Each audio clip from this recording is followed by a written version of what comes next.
Good morning, good afternoon, and welcome to this Sustainable Aviation Futures Congress webinar, From Concept to Commissioning, How to Get SAF Projects Over the Line. Thank you very much for joining us today.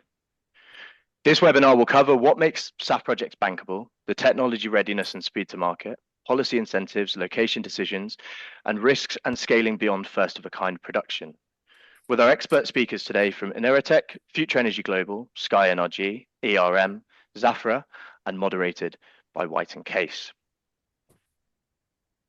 This webinar is being hosted.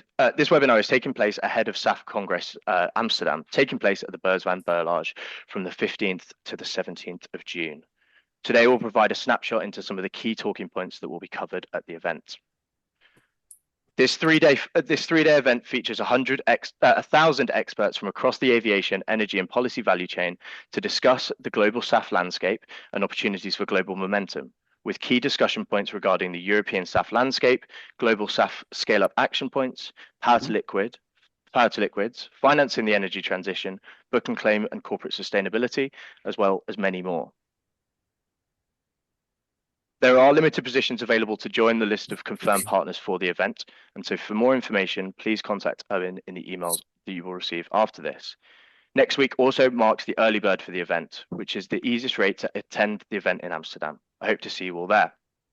Now, before handing over to today's moderator, a reminder to please keep questions coming in to our speakers via the Q&A function at the bottom of the screen, and the panel will do their best to answer them. If you have a particular question for a speaker, please do reach out to them following this webinar. This session is being recorded and will be distributed to you once the webinar finishes. With that, I'm pleased to hand over to today's moderator, Kamran Ahmad, a partner at White & Case. Thank you very much. Thank you. Thank you very much. It's great to be here to moderate this panel. SAF is an incredible story. We've been advising on some of the really early project development and financings in the SAF space, and there's some of the most interesting and also the most challenging projects that we are doing currently. So it is really topical and timely discussion. Without further ado, I'm going to ask each of our panelists to introduce themselves, and then we will kick off. So maybe Oscar, if you wouldn't mind going first. Of course. Thanks, Cameron. Good afternoon, everyone. My name is Oscar Meijering. I've been a good 10 years with Sky Energy, always on the development side of the business, and since last year responsible in heading the corporate development team. So interested to look at potential opportunities for growth and investment for Sky Energy. Nice to meet you all and looking forward to the panel. Thank you. Auxilio, can I ask you to go next? Yes, perfect. Thank you, Cameron. Hello, everyone. So I'm Auxilio Bowen. I'm a partner at ERM. ERM is a global advisory firm focused on sustainability. I've been working on technical commercial sustainability aspects of low carbon fuels for over 25 years now. And at ERM, we're active in the SAF space. We develop together with our clients, supply and offtake strategies around SAF. We work on technical and commercial due diligence, and we also support our clients with supply chain analyses and project feasibility studies. Brilliant. Thank you.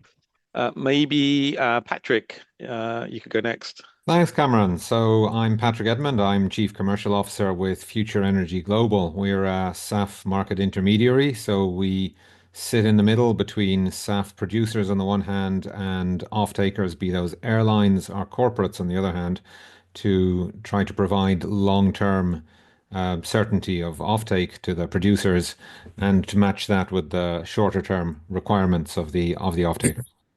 Brilliant. Samantha? Could we ask you to go next? Yeah. So thank you for inviting me. So I'm Samantha. I'm heading the business development now for 5 years.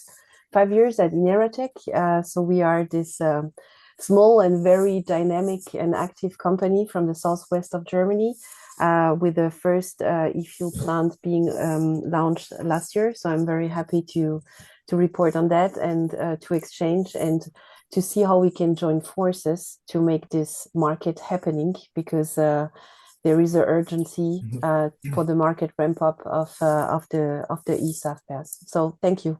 Thank you. And finally, Eric. Thank you, Cameron. Yeah, very excited to join you on the panel, also with some old friends and hopefully making some new friends this afternoon. So looking forward to it. As the name says, Eric van der Venter. I'm with Zafra. Zafra is a joint venture company that was established between two global players, Topso and Sasol. Our intention is to build, own, and operate SAF producing facilities. We focus particularly on leveraging technologies that our shareholders have developed over the years and have integrated into what I would say a very competitive and probably the most competitive eSAF solution on the market today. We are based in Amsterdam. Our office is in Zeiders. We invite any stakeholders to visit us. We're looking forward again to the next SAF conference as well. And hopefully this afternoon we can give some insights into some perspectives on what makes this market work, where the challenges lie, and where, of course, some of the solutions may also lie to overcome these challenges. Thanks, Cameron. Fantastic, guys. So that really sets the scene. To kick us off, I'm going to sort of touch on ground that I'm sure many of us have considered and debated and discussed, but I would be really keen to hear from each of you on your views as to the financeability, bankability of SAF projects. What are the challenges? What are the opportunities? Like, where are you seeing trends in specifically, because that's what a lot of our listeners will be interested in getting SAF projects off the ground, going from sort of concept and development to actually getting a project built. Please, if you could share some thoughts just over the next sort of 5 or 10 minutes on this particular theme, and then we'll move on to the next topic. Maybe we could kick off. Oscar, would you like to go first? Sure, very happy to. Of course, we have a great example in the project that we recently closed, our financial closed on with our diesel project in Delfzijl in the north of the Netherlands.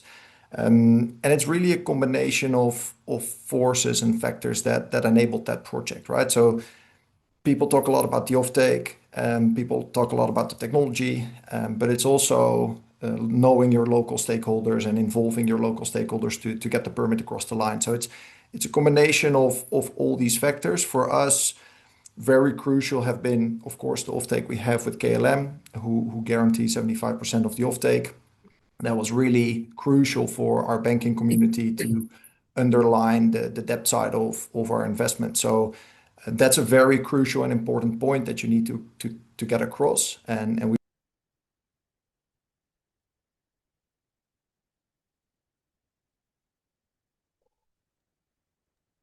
Yeah, there we go. I think the host muted me, so I was quickly out, but I'm back now. So KLM was crucial partner for us in enabling the project. They obviously guaranteed 75% of our output products being SAF, and that really underlined for the bankers the debt side of the project. So we're very happy with that.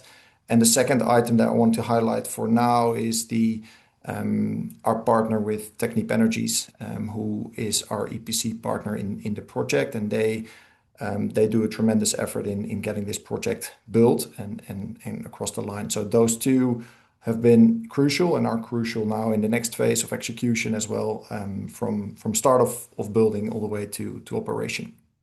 So I'll pause it there. There's a lot more to it, of course, but I guess the others have also good points. Yeah, I mean, that's a great success story. Thank you, Oscar. I want to just remind our listeners that you are welcome to raise questions at any time. There will be time at the end, but at any time that you feel you have a burning question, just put it in the chat. Osilio, maybe we could hear your thoughts on this topic.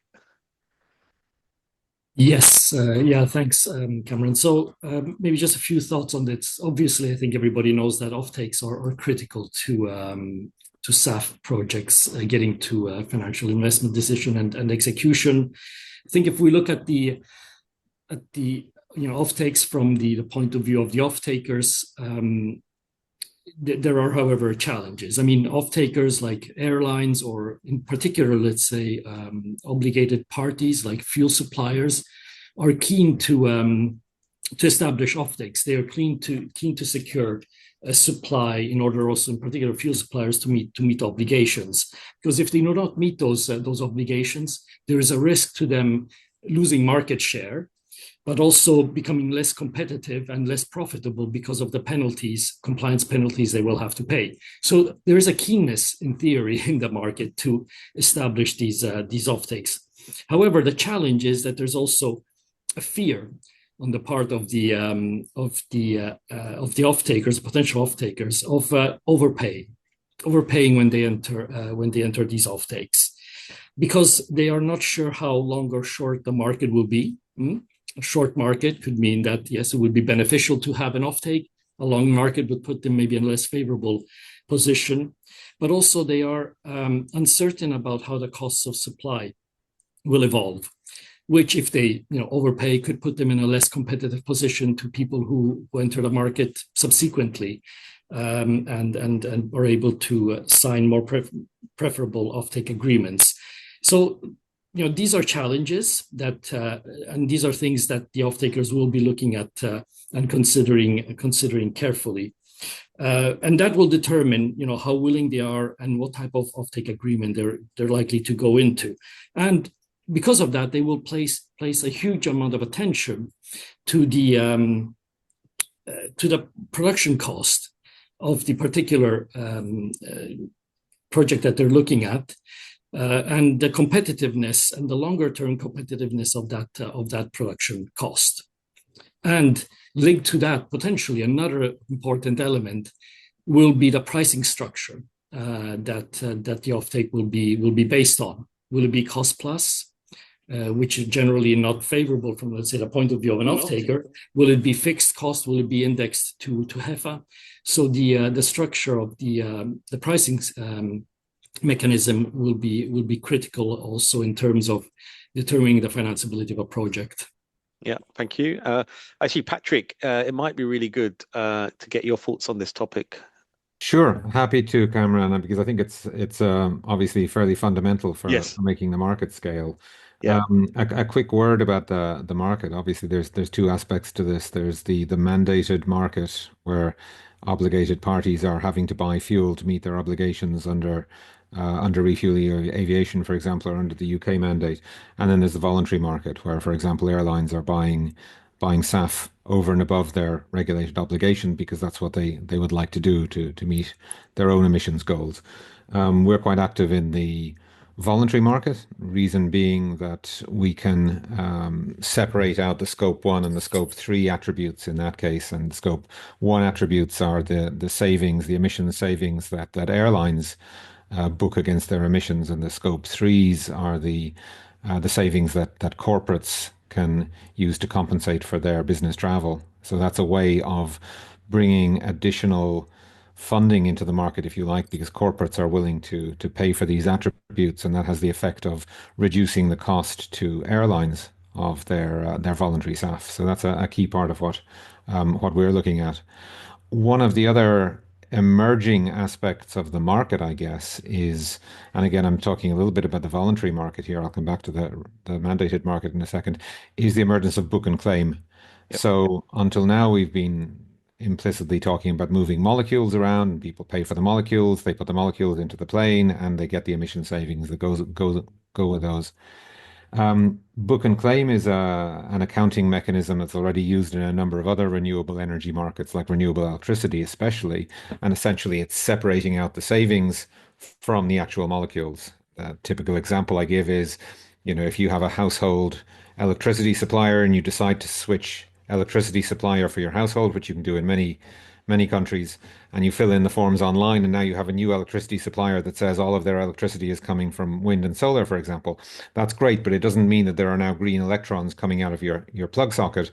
It's simply that there's an accounting, let's say, leveling process that's done so that the supplier of your electricity is now buying savings certificates from the wind and solar operators.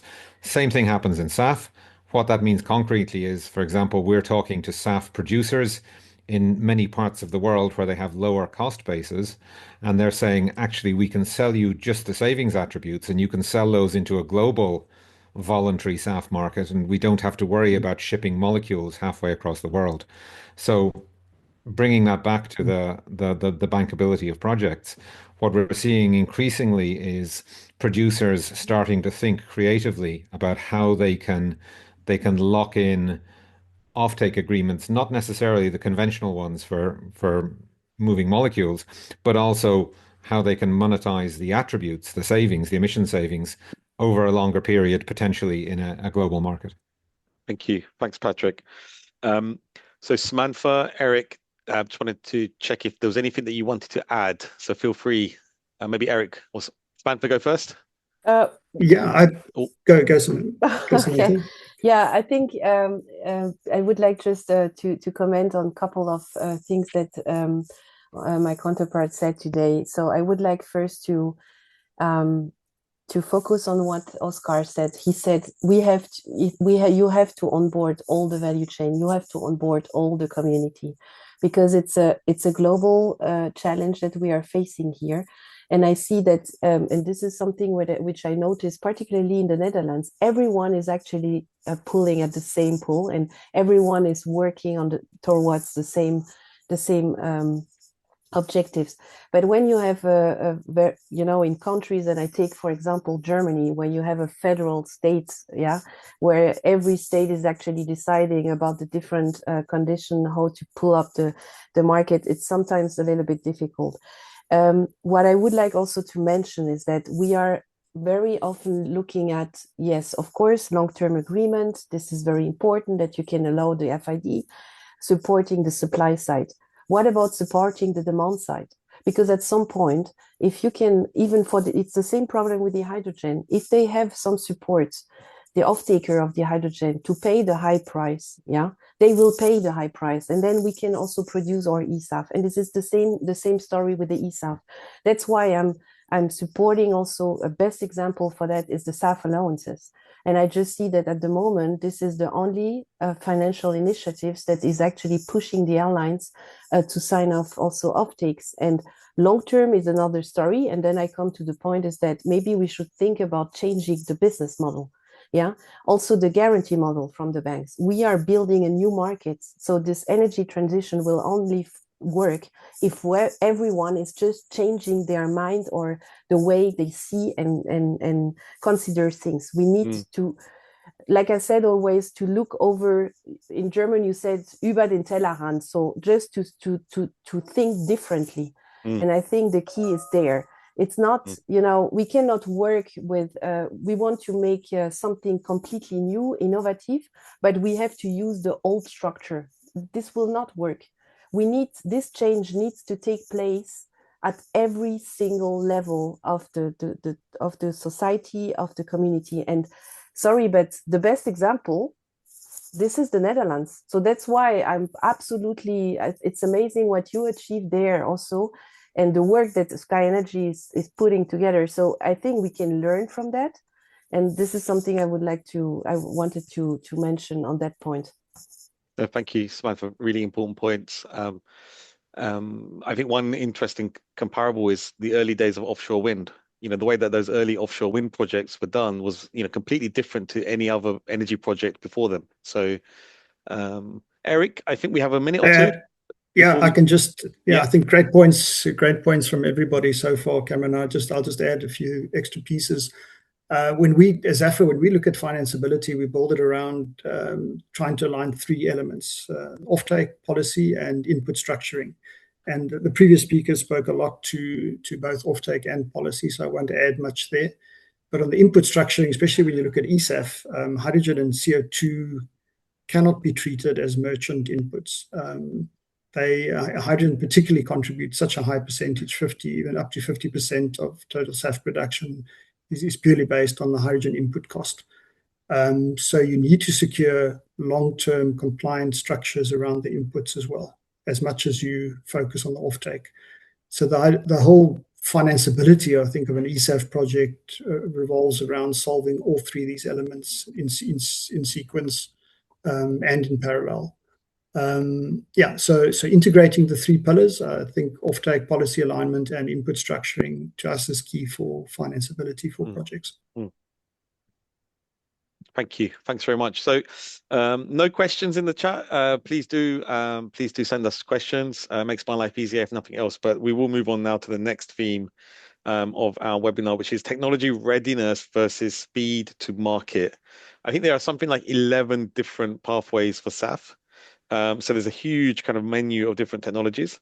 It will be great, I think, to hear from our panelists on how they see sort of the first of a kind project risk, particularly with those more novel technologies or less developed technologies, play out in terms of development and deployment timelines. Maybe, Oscar, I could start with you again first, just because you've been through this, probably most recently with your project. Yeah, of course, happy to. I think Cameron, there are a couple of questions under Q&A, so I'm happy to take a few because one or two are sort of to me and to the general group. But Okay. so I'll combine this with the war in Iran. I think that is probably a stretch to combine, but why not? Let's try. Okay. So I guess the first of a kind risk is very much a technology question, right? So it depends a lot whether you are a tech provider and a tech developer and are still in that path of improving and developing your tech to a stage where you can then get your bank guarantees financed against. That basically means that you need, as a tech developer, you need a different type of investments and different type of money structure than when you are a project developer that selects whatever is out on the market. For our project in the north, we are the latter. That means that we needed to find trusted partners in the technology field that are able to give us certain guarantees combined with our EPC partner that as a package is then bankable.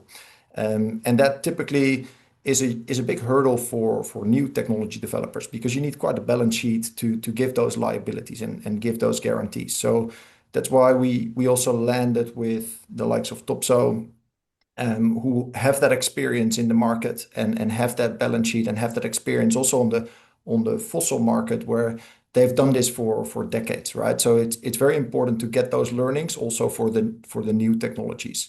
And the same thing holds a little bit for that impact of the current world dynamics, right? You see that obviously there's now, instead of a worldwide market, there's a bit of a move towards more local circumstances. So you see a big drive in Europe where there's an interest in creating that energy security beyond what we also do in our company, the same as what Patrick was mentioning. We work with our corporate clients to involve them and other partners for Scope 3 and other voluntary market deals. But we are also very much focused on that physical supply and creating those jobs and creating that energy security in Europe. And you see that almost more than or equal to more than the sustainability side of things becomes a big topic. And that has been definitely pushed in the recent uncertainties in the market, I would say.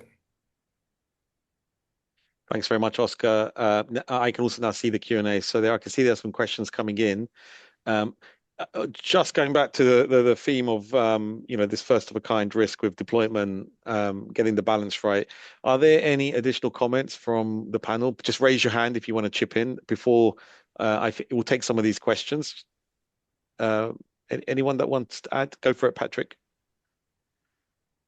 Just a quick comment, Cameron, from if you like, from the off-taker's point of view. Yeah. When we talk to corporates and to a large extent to airlines, they're actually relatively agnostic about the technology, even in the voluntary market. In some cases, we see some corporates who are willing to be a little bit of a pathfinder and pay a little bit more for newer technologies, new pathways, but the majority of them are not really motivated by that. They're motivated by getting their emissions down, and that brings its own challenges when we in turn talk to project developers who are saying, look, this is a wonderful new technology, please help us sell it for more.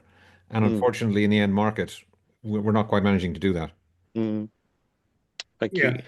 And Cameron, I'll just add on the technology readiness side, if we look at the core technologies, especially for building up an ESAF, and I think there's a question on methanol to jet technology, and I think this comment will probably be true for both the FT pathway and the methanol to jet pathway. The core technology building blocks, whether it's electrolysis for the hydrogen production or whether it's Fischer-Tropsch synthesis or methanol synthesis, and most of the product upgrading on the back end. All these processes are pretty well established. Definitely TRL 9 in many cases in a previous gas to liquid type application. So individually they certainly tick the box on technology readiness. Where we see the challenge and where we focus our efforts is integrating these building blocks into an integrated value chain that will meet the requirements of the finance world in terms of readiness and the comfort that they need to find in that integrated solution. And then what we also see is that there's often in ESAF technology, there's an operational mismatch between electrolyzers, which can operate somewhat flexible, where most of the synthesis units prefer steady state inputs, and trying to bridge these different elements where you have renewable energy fluctuating and you're needing to regulate that into steady state processes which prefer to operate at those conditions is certainly the challenge. So we don't see first of a kind risk at the individual technology level, but we deal with the integrated and operational perceived risk. Thank you. I'm going to take another question. This is from Gilberto Beltran. So maybe Auxilio, which of the current technologies to produce SAF are most feasible today, in your view? Yeah. So okay, I'll try to answer this question. Also touch on the methanol one that was also mentioned. Yeah. So I mean, the HEFA technology that Oscar mentioned earlier, and that they have now FID on the project for. That's the most mature technology. It's a commercial technology. It's widely rolled out. We've got millions of tons of HEFA produced today going into the market. So HVO and HEFA going into the market. All the other technologies are not fully commercially proven. I think the question behind the commercial proof there is what Eric was saying. It's about integrating those different components, which individually most of them are, I would say, quite mature. We're talking TRL 7 to 9, which are the highest TRLs. But they haven't been proven at a commercial scale in an integrated way. And actually, when we do due diligence, that's something that we look at very carefully is what are those interface risks? What are those risks of integrating those different technologies? Has enough attention being placed on that? And are they the right people involved also on the EPC side of things that are capable to deal with those type of issues? I mean, the methanol to jet route is an interesting one. There's a lot of interest in at the moment. Producing methanol is a commercial technology today from hydrogen and CO2. Probably quite cost effective also because it's a direct conversion of the hydrogen and the CO2 to methanol. And then the methanol to jet technology, on the other hand, is a technology that is not proven at commercial scale, but we have strong precedents in terms of methanol to gasoline technology. And we have very strong technology licensors developing the technology. So, we have good comfort that it will happen well at commercial scale. The methanol to jet technology still needs to be approved by ASTM, so certified for use in aviation. That should be forthcoming, we hope, in the next couple of years. And I think maybe we'll come later a little bit to the location and cost advantages of technologies. But I would say that all the other technologies are close to becoming mature and commercially viable. There's substantial differences, though, between e-fuel and bio fuel technology, so eSAF and bio-SAF technology, especially the more advanced ones, in terms of the type of risks that characterize them. Okay, thank you. I'm going to take, actually, just very quickly, there's a question that I was going to go to, the technology choice being site specific. Do you want to just say anything on that, Auxilio, or anyone else wants to just pick that point up? Does the site dictate the choice of technology in your view? I can jump in, Cameron. Certainly. I think a site is for any process. You realize how important that site is from a permitting perspective as one anchor point. But for when we talk about comparing technologies, for sure, pathways need different feedstocks. And so site will be, certain site aspects, whether it's port location or location to importing biofuel feeds, will be important for the HEFA kind of projects. For the ESAF projects, locality to low cost, mature renewable energy grids, location to CO2 biogenic sources. These are all location factors that need to be taken into account. Ultimately, there's also construction cost, access to construction personnel.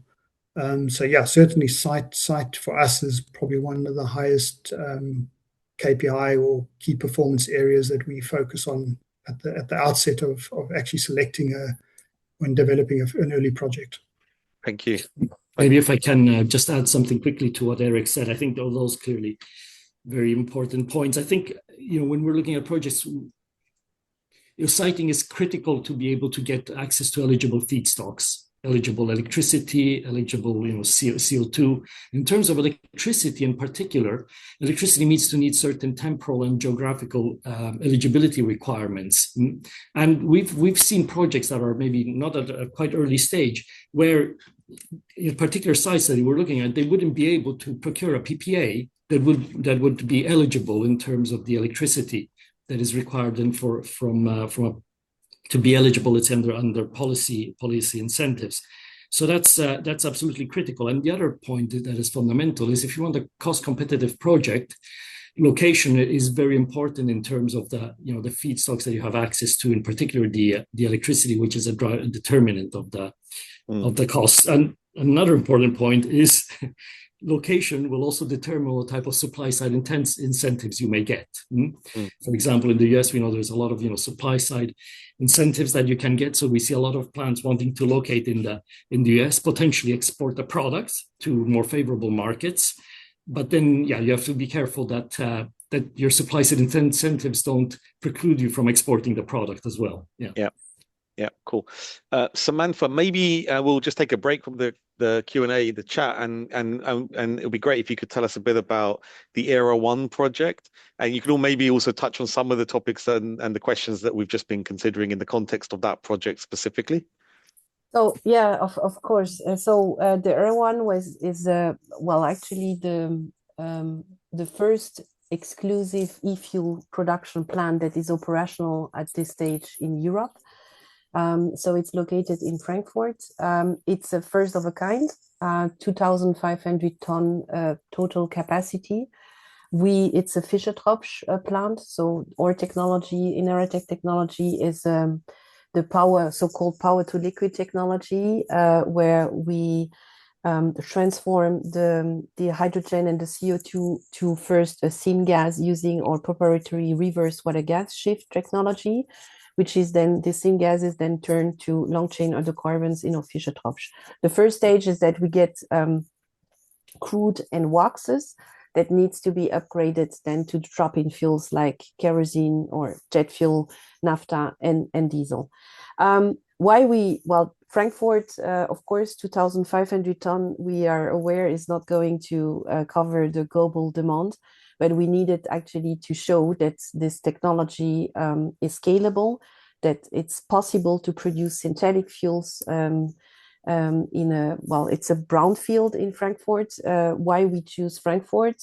And here I come actually to the point that you mentioned. The site is very important. And if you have to start to transport your feedstock or even your feed gas on a longer distance, this will kill your GHG. And this is something we have also noticed, is that that's why we are following a decentralized approach, means that in Aerotech goes where the feedstock are. So by being modular and very flexible in the design of our plant, we always go where the CO2 and the hydrogen is. And if you ask me also, but it's not always the case that you have the CO2 biogenic and also the hydrogen at proximity. So which of the feed source you would favorize? And I said, of course, the CO2, because installing an electrolysis it's less effort than building a biogas plant, right? So that's why we are first identifying the attractive biogenic CO2 source, checking if there is a hydrogen source already available on that, and if not, of course, we consider it in the balance of plant. Frankfurt was actually why we decided, is because we had the hydrogen and the biogenic CO2 already on site, and they are being directly fed into the synthesis through a piping system. So we are within the same industry park. We are at proximity of the Frankfurt airport. Also, this was not so far away from our headquarters. But when it comes, and this is very important because we are talking about ESAF, but do we target the RFNBO? Because this is the most complicated and strange way to achieve, is because in some, and I take the example of Germany, you cannot get enough PPAs to make your hydrogen green with PPAs everywhere. Yeah, if you go in the south of Germany, it's very difficult. So, and I think that there is also here a need that the infrastructure needs also to develop and to be ready, to be made ready to welcome also this type of technology. And if I can come just a last point, because you Osilio was mentioning also the load flexibility, which is sometimes also a constraint from the electrolysis part, and also when you work with renewable electricity, this is what actually Ineratech, what makes the Ineratech technology so attractive, is that our synthesis are load flexible. So that means that we can actually keep the plant operating at a minimal load of 20%. And this way also you can operate the plant very flexibly to achieve the best levelized cost of production. And I think today, load flexibility and modularity are the key technology needs to de-risk also this type of projects. Thank you, Samantha. That's a fantastic project. Is there anyone on the panel who would like to respond? If not, I'm going to go back to the Q&A, which is now rapidly building up. So, Oscar? I may want to add something on the location decisions. I think we've spent a lot of time on discussing, let's say, core elements, right? Like availability of CO2, electricity, feedstock, which is obviously crucial. What we've also realized is it's not easy to do these projects, right? It's difficult. It takes a lot of time. When we started our development, I'm not sure what I want to say on stage when we predicted to be operational, right? But it was in the past, let's put it like that. And we just started construction. So it's a lot of effort to get that right. And you need to make sure you surround yourself with friends and people that you can trust and can also go through harder phases through. And that's one thing. And the other thing is you need to make sure that you focus. We've seen a lot of project developers in this space do 20 projects all over the world. I still have a slide in my deck that shows 50 spots all over the world where we could do a project, right? And that's always with the pressure of private equity or your funders. They always want to push for growth and show where you can do more projects.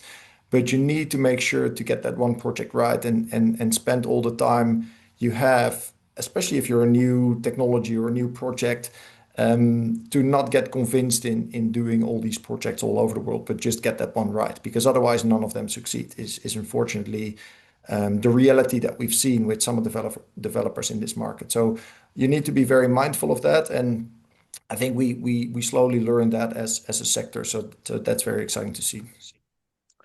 Thank you. There's actually a question for you. Maybe you want to take it very quickly around your pipeline in the US. Yeah, so that's like the US is an interesting place, right? We actually progressed quite well on our project in the US. It's Project Widgeon. It's in the Pacific Northwest area.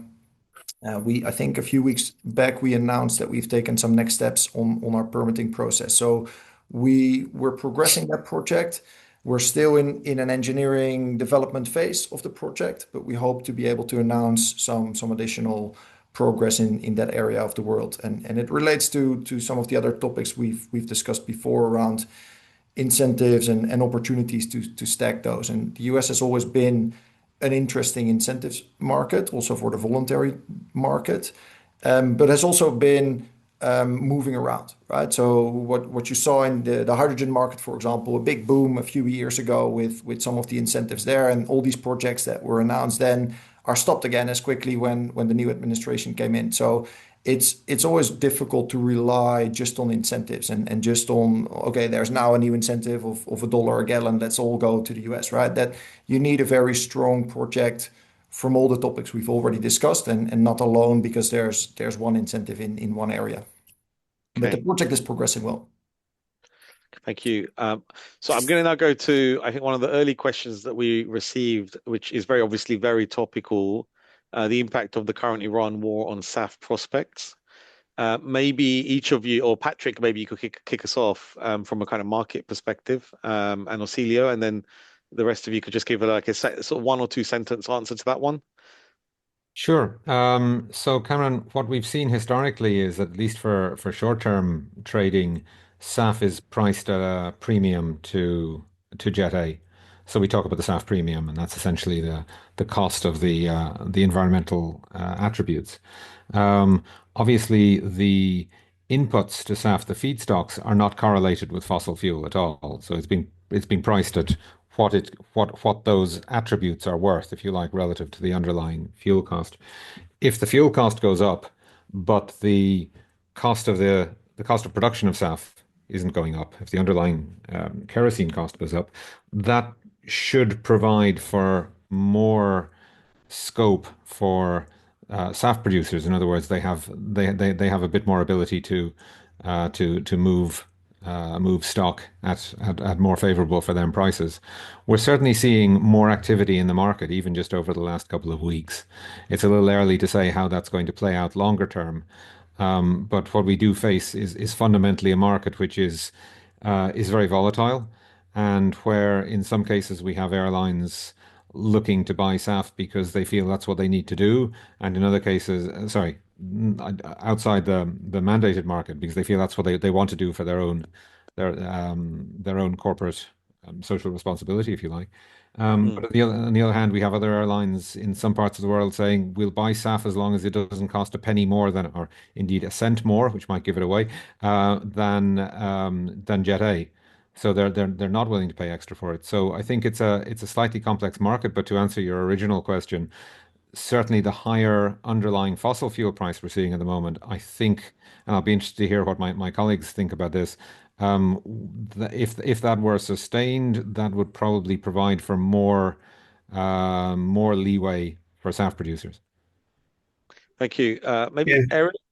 Yeah, I think, thanks, Cameron. I think Patrick makes some really good points. At least my view is that I don't think we in the SAF industry can rely on reaching parity between fossil and SAF, no matter what happens in terms of supply curtailment and geopolitical stresses. And certainly we see this rising fossil price. It feels like we close the gap, but I don't think we should ever rely on that. I think there'll always be fundamentally a disconnect, because these two products, being the same molecule, ultimately come from a very different cost base and achieve very different things when you look at climate impact and sustainability. I think what comes into the conversation now is energy sovereignty and security. I think what's very interesting from a SAF perspective is that some of the feedstocks and the sources of feed for SAF sit not in the traditional political areas or countries. It gives security to countries that previously were reliant on imports of crude. So I think I see a very interesting dynamic where SAF can actually bring some certainty to security of supply.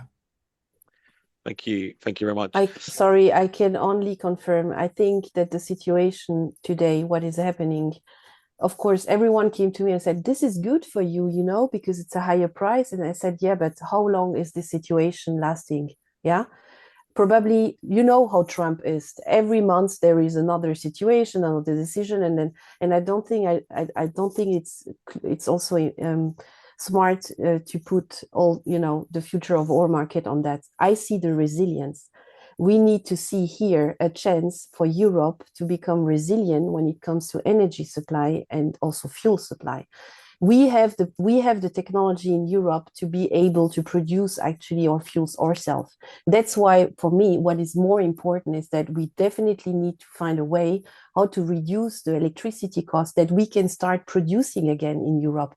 Because at the moment, we are very weak of that. And we need to produce more to become more competitive. And this is where we are. And that's why I think resilience is the leading point that we need to tackle here, and not so much the higher price of the fuels. Thank you, Samantha. Great point. I'm just flagging, Patrick, there's a question for you. If you have a look at that in the Q&A, we'll come to you shortly. Maybe, Osilio, if you could respond to this question that's just come in, SAF offtake pricing structures that lenders are finding most bankable, just very briefly, because we've already touched on this. But if you could just respond to that, that would be great. Yes, in terms of pricing structure, I think that maybe Oscar can also comment on that, having gone through that process. I would say that, you know, from an investor point of view, what provides you the greatest certainty is some form of cost plus, because in that way you have no risk as an investor. The off-taker bears the cost of any changes in the cost basis. So I think from an investor point of view, cost plus is preferable, but from an off-taker point of view, that's probably will not be the preferable option. They will want to go for some form of either fixed price at a substantial discount to what a penalty would be or a buyout would be, or they will want to go for an indexation to JET or to HEFA.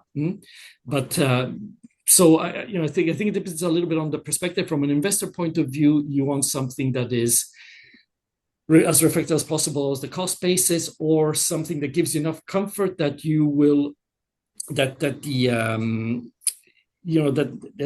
level will allow you to withstand any risks in your cost basis. Okay. Thank you. Oscar, did you want to chip in or?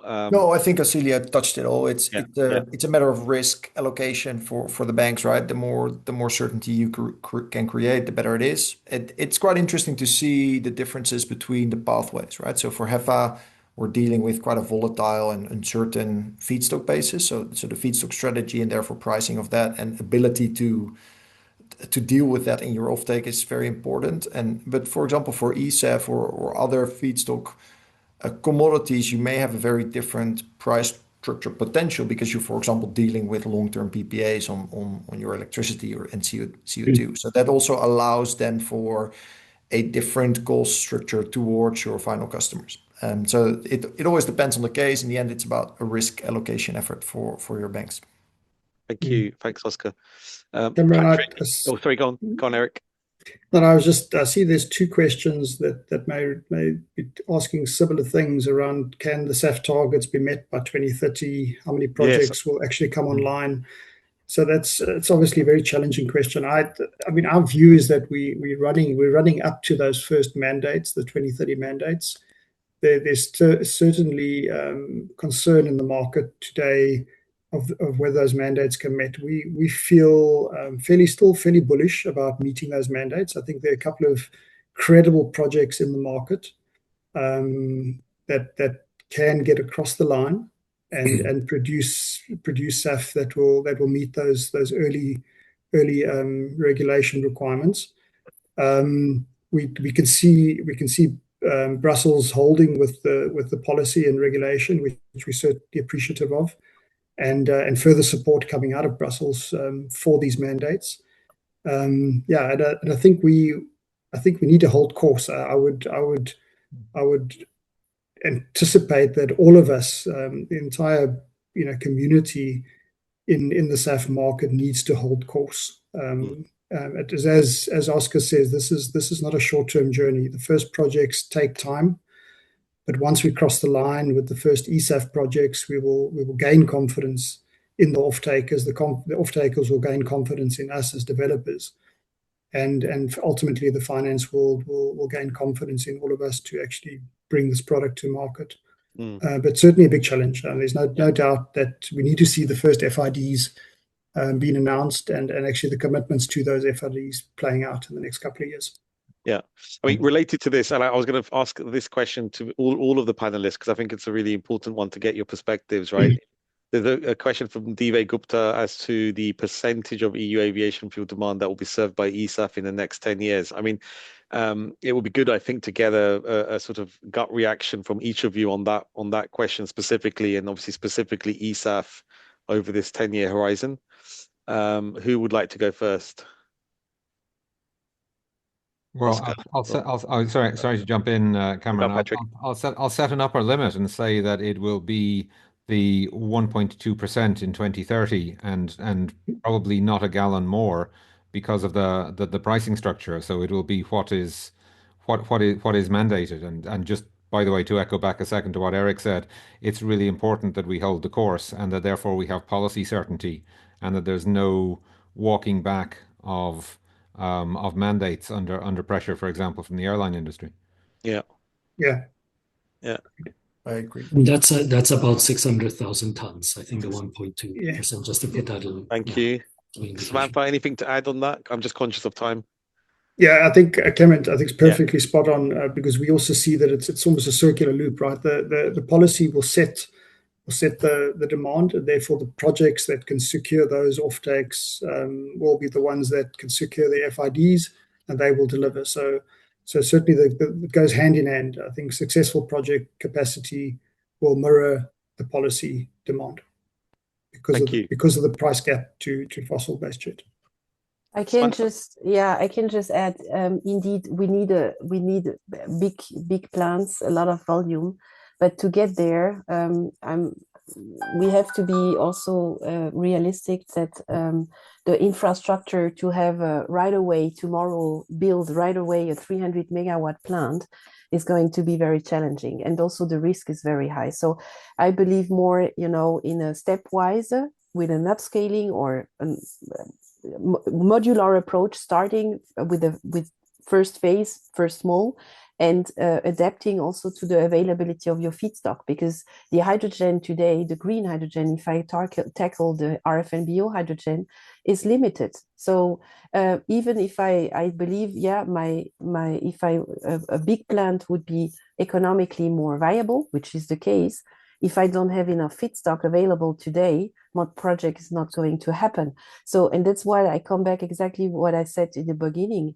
We need to evolve all together parallelly. So that means by going step by step, we can reach this objective for sure. For Europe at least, yeah. Cameron, sorry, I was just going to come back very quickly to the question you'd asked me a moment ago from the audience. Somebody was asking about trading CORSIA certificates or CORSIA certified fuel. So this relates to ICAO's global CORSIA emissions trading scheme, where it's possible to use book and claim to trade certificates. The short answer to this is still in a wait and see phase for a great many airlines. We see a relatively small number of airlines. For example, there's a couple of the Japanese carriers that are actually really doing some really good preparatory steps in terms of trading CORSIA certificates. Most of the airline market isn't quite there yet. They're waiting to see what happens with CORSIA. And related to that, the question I see below it about new entrant airlines, for example, in Saudi Arabia, how should they put a SAF strategy in place? Should they start doing something, or should they just wait and see what happens, essentially? And what we say to any company, whether it's an airline or a corporate looking to get into the SAF space, is the important thing to do is the first step. It's to start the process, and then you can scale after that, rather than just waiting for the perfect to be the enemy of the good. Yeah. I'm just looking. Thank you very much, Patrick. I'm looking at the thumbs up. There's a question that has 2 thumbs up, which is LanzaJet's recent capital raise, telling us about what investors and lenders now view as credible in SAF. I don't know if anyone on the panel wants to take that question, just because it's been endorsed by our audience members. please jump in, or Celio, maybe. Maybe just a quick word on that. Yeah. I think I mean LanzaTech and LanzaJet are quite advanced along the commercialization route. LanzaJet has a demo plant in Freedom Pines plant in the US. There's a lot of hope that is pinned on that one. It has started operation. It has now halted operation, but planning to restart imminently.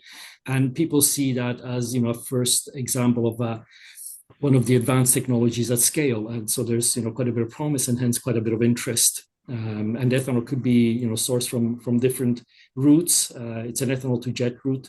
So the ethanol, you could have a hub and spoke model where ethanol coming in from different feedstocks, different conversion technologies into these larger scale plants to convert the ethanol to jet. So yeah, promising and not fully commercial yet, but promising, hence the interest and the renewed funding round. Thank you. Thanks, Auxilia. Eric, maybe you could take this carbon capture bottleneck for e-fuel production at scale question from our audience. Do you see it as a bottleneck? Yeah. Yeah. Well, I think of course the carbon source is a key component to SAF. I mean, you cannot build the molecule with only hydrogen. You need the carbon backbone. There's a huge cost still to be closed on direct air capture. We haven't seen the scale and the cost reductions there that would make that, in our view, the go-to solution today. We still think there are credible and viable carbon capture opportunities out there for biogenic sources with existing industrial producers. This is also the surest way also to assist these companies. These companies are most excited when we meet with them, when they look for ways to decarbonize their own processes. And if they can tie into a PTL facility, they certainly get excited about the opportunity to also monetize their biogenic source. So we see a lot of openness and synergy between our business model and the sources of CO2, and we think that's still the place to start. There will be a day when I think the big capture technologies will be viable. Thank you. Thanks, Eric. Oscar, I'm going to come back to you because we haven't really talked about feedstock too much, and there is a question from the audience on the availability of long-term feedstock supply to meet offtake commitments, given costs in Europe and so on. You've obviously been through this recently. Any thoughts in just 1 minute? Sure. So we every year we do this market outlook assessment that we are actually excited to launch this year as well in June. In that we have a big section on assessing the feedstock availability and the potential competitive against other sectors.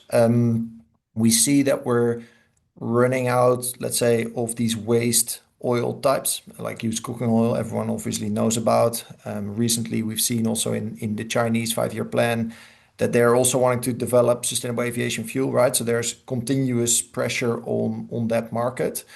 At the same time, we also see and are in good discussions with the Commission on extending the HEFA feedstock base through cover crops, for example. If we can source those through sustainable practices, we can both have a good impact on agricultural practices and healthy soil conditions, as well as expanding that market to further expand the HEFA potential. But at some point, we will rely on these alternatives. And ESAF is already coming because it has a sub-target in Europe, right? We've discussed that extensively. We feel that there's enough CO2 and hydrogen or electricity available to scale that for what is needed in a European context. And then the middle portion in between those is sort of the advanced biomass space, right? And there's also still a lot of unlocked potential and a lot of good technologies, to be honest, which are basically waiting until that timing is right from a cost and development point of view. Because we have to be honest that a lot of these pathways, the more and the further you go in going against thermodynamics, right? If you start with CO2, you have to put all the energy in yourself. And if you start with an oil, it's easier to make sustainable aviation fuel. That's quite simply what it is. So we will need to have a bit of a merit order in when these technologies make sense. But biomass technologies are definitely there, and I'm fairly confident that we can unlock those once we're running out of these waste streams. So I actually am quite bullish on the potential for that. It's just a matter of finding the right policy mechanisms to unlock the technologies and develop the technologies to then scale them when we really need them. Thank you. Thanks so much. I can only add at this point is that I believe also that while the PTL might take a little bit longer to be realized, what we call the power biomass to liquid, which are actually synthetic fuels as well. They can be, they will be not qualified as RFNBO, but advanced biofuels. But if you take the product at the end, it's exactly the same chemically. And so I think and this is the part, we need to see what we have today, what is possible today, and then adapt. And I think we need all the technologies, and depending where you produce, where you need the fuels, which feedstock you have, you need to assess what is the best technology, which makes the most sense actually for this site. Thank you so much, Samantha. Patrick, Eric, Auxilio, final remarks, and then we'll wrap up. Very briefly, I think I've really enjoyed the discussion, but it just illustrates the complexity of the field we're in. So there's no shortage of moving parts. I'm reminded of an old cartoon of a guy sitting in a dentist's chair, and the dentist has put half a dozen different instruments in his mouth and is now holding up a tennis ball and saying, "And now, Mr. Smith, just for fun, we're going to try and fit this in too." And at times, the bringing a SAF project to market or delivering SAF feels a little bit like that. And particular hats off from me to Oscar and his colleagues in Sky Energy for what they've achieved with their recent milestone, because that's a huge milestone, not just for that company, but for the industry as a whole. So I think we need this kind of collaboration to keep moving forward on a background, as I mentioned, of policy certainty. But it's a complex field and there are so many stakeholders involved. Thank you. Eric? Yeah, Cameron, I would just say that I mean, I remain very excited about the talent in the space. I mean, if I just look at the panel that we have today and the kind of the people that are dedicating their careers to SAF, I think it's really, really exciting to work with people like this.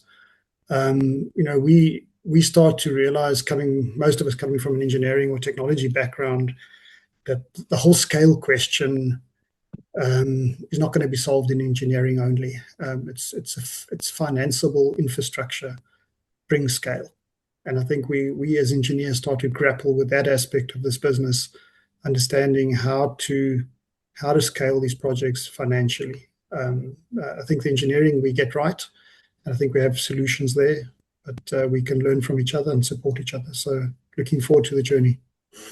Thank you. And Auxilio?